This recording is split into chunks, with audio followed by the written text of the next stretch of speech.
Welcome to Watchat, where we chat about watches and other facts of life. I know I'm late, but this is my SOTC video for the year 2023.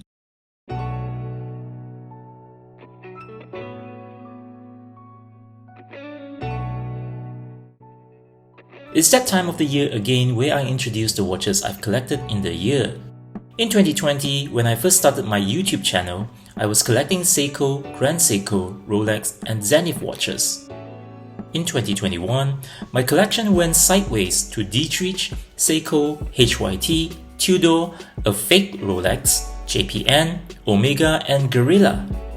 In 2022, I collected several limited editions such as baume, Gorilla, JPN, Seiko and Grand Seiko and a Charles Gerald. I've also acquired a Rolex and a breitling. If you've missed any of those videos, I'll put a link in the description below. Now, here are a few highlights of the watches I've acquired in 2023. In 2023, I've acquired the Hamilton Murph 38mm. This is a super classy watch. It exhumes a vintage looking design which is also timeless. Not only is it a horological icon, it is also a cinematic icon due to the blockbuster movie Interstellar.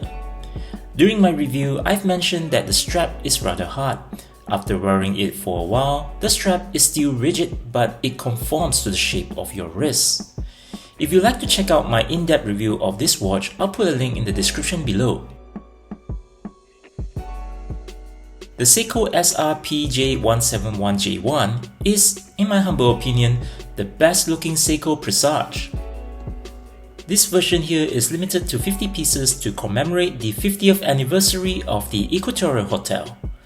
The color scheme and dial combination here is absolutely gorgeous. The black pattern dial and the newly designed rose gold hands and indices really changed the entire cocktail design watches for this one. The lighter color at the center of the dial was the icing on the cake for me. Check out my review at the link in the description below. The Cartier Roadster W62002V3 is one of my favorite go-to watches these days. The unique tunnel-shaped case and the extended crown makes it an iconic Cartier. This discontinued timepiece is measured at 38mm wide, 43mm long, 9.9mm thick and a 19mm lug width. The screws on the case resembles the recessed tail lights of the older sports cars. The dial resembles the tachymeter on older sports cars as well. It also resembles a roulette wheel with the contrasting numerals and colors on the indices. The curvature on the case and the bracelet makes this a really gorgeous timepiece. The Singer Reimagined Flytrek Barista SR106 is the only watch that I know of that measures the extraction of time of coffee on an espresso machine, and they do it in style. The edge and hole movement is tastefully done, pun intended, showcasing Singer's ability to restore, reimagine, and perhaps ameliorate the movement like how Singer does it with a Porsche 911. This timepiece is one of its kind. Okay, maybe it's 30 of its kind, as it is limited to 30 pieces.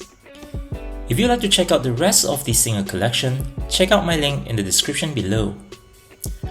Last but not least, the Breguet Tradition 7057BB/11/9W6. What can I say? It's a Breguet. I'm really loving this piece. Cast in white gold, this skeletonized timepiece is measured at 40mm in diameter and 11.65mm thick.